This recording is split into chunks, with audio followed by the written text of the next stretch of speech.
Have you been feeling stressed with the increased conflict at home? Is your child changing or demonstrating behaviors you aren't familiar with and don't know how to approach? Being an immigrant comes with its difficulties. The cultural shock is one that tends to be easier for our children to adjust to than for ourselves. But what is culture and what role does it play? Culture is comprised of social behaviors, norms, and beliefs in a specific society. When moving to Canada, you have experienced a shift from a collectivist culture to an individualistic culture.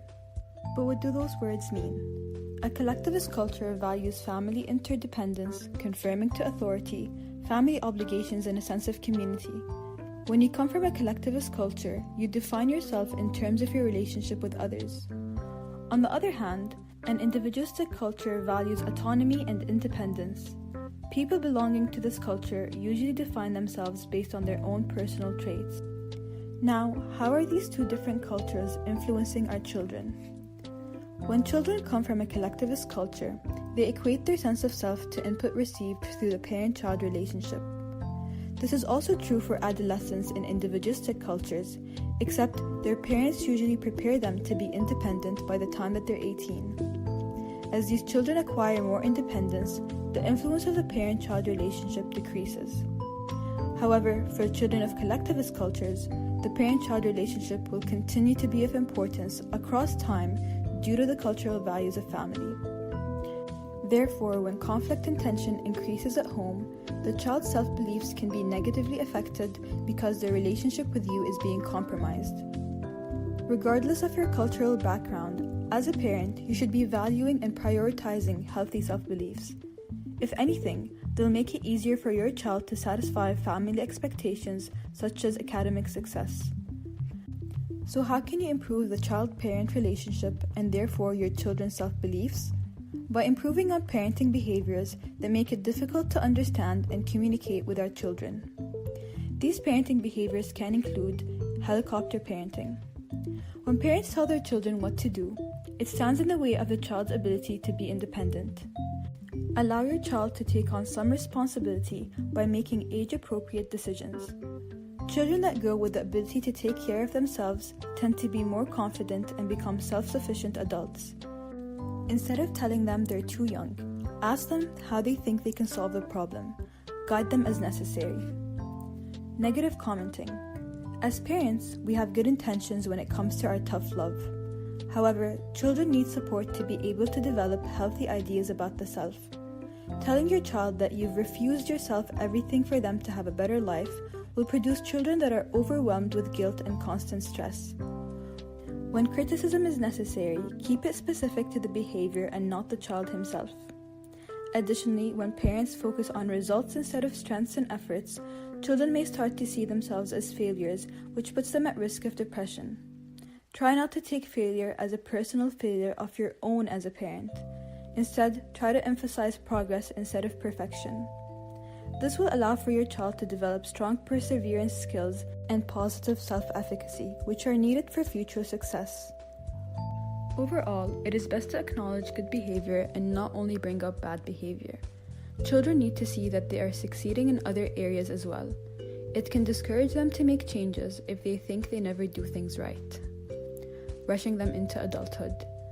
Unlike helicopter parents, some parents may be rushing their children to adulthood. This is common for immigrant parents who are concerned with succeeding in a new society. However, this creates adults that have an inability to relax and are always serious. Allow your child to indulge in what they find important at each stage. Adolescents, for instance, become increasingly aware of their peers and begin to show interest in being around them more than being at home. This is an opportunity for them to manage their own relationships and develop social skills that will be vital to succeed in the future. Comparing them to others. When we want our children to do better, we can find ourselves saying things like, "How come the neighbor's kids are getting straight A's and you're not?" This can cause your child to feel inferior and develop low self-esteem. They might always try to do their best, but end up hating themselves for not being good enough in the first place. It is best to focus on your child and his or her abilities instead of what others are doing. After all, we usually only hear other parents praise their children and leave out their faults. Not allowing children to experience risk by making their own mistakes. When we overprotect our children, we disable them from becoming competent adults and lower their self-esteem. We either rescue too quickly and never allow them to solve their own problems, or we offer too much assistance. We should allow our children to figure things out on their own. If you feel the need to help, you can do so by sharing your own mistakes from the past to help them navigate. However, we might feel like we know better when we see them make the wrong choice, but it's okay to allow them to make their own mistakes to learn from, as long as these mistakes don't compromise their health. Also, healthy risk-taking behaviors produce successful children that don't see challenges as obstacles but as opportunities to learn from. Not giving them enough responsibility in the house and having no rules. Effective parenting includes rules that help your child become competent. Having your child help around the house by doing chores or helping younger siblings with homework can make them happier later in life. This is because holding responsibilities can teach the child lessons about community and hard work that pays off. When children learn these lessons early in life, they are more likely to become well-adjusted adults.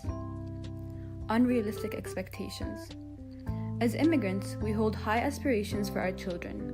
We would like to see them succeed and choose career paths that can help them support themselves and the family. Family expectations are important. Children tend to live up or down to parental expectations. Set these expectations high. However, instead of focusing on achievements like straight A's, focus on them being considerate of others, well-mannered, respectful, and honest children. Not respecting the child's privacy. Trust is important when it comes to having a healthy relationship with your child. Children will not feel comfortable communicating or sharing their lives with us if we break this trust by not respecting boundaries. However, trust is a two-way street. If you found out that this trust was broken from the child's end, you can have them enjoy less freedoms until the trust is rebuilt. Yelling and insulting. As a parent under stress, you may yell at your child for their negative behaviors. What you don't realize is that it is ineffective and has been shown to increase behavioral problems. This is because children might translate harsh discipline to a form of rejection. This can lead to hostile views of the parent-child relationship, a negative view of themselves, and low self-control. The more that you scold, the more the bad behavior is repeated. They start to instill the belief that I'm a bad child and now it is part of my identity. They don't feel motivated to correct behavior in the future. Authoritarian parents discourage open communication. When a parent only ever makes demands, children become resentful. Try to avoid ultimatums. Teenagers might interpret them as a challenge, which can increase conflict at home. Instead, when enforcing rules, explain to your teenager the purpose behind them. They are more likely to comply if they understand if something is in place for their safety or well-being. Moreover, show love is unconditional by building bonds and being available. Being an approachable parent that shows affection will help your child produce healthy relationships later in life. Do things with love and not anger. It can be tough to get used to a new country and culture for both you and your child.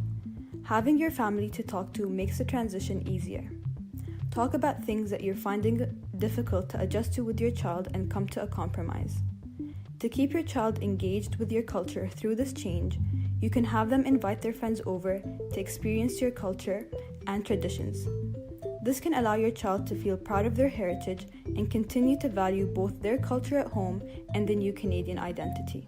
As parents, we can influence and shape our children, but we cannot control their lives. It is not healthy or realistic to assume responsibility over their fate. Allow your child to explore their autonomy and healthy self-beliefs that will help him or her better serve their family obligations and expectations.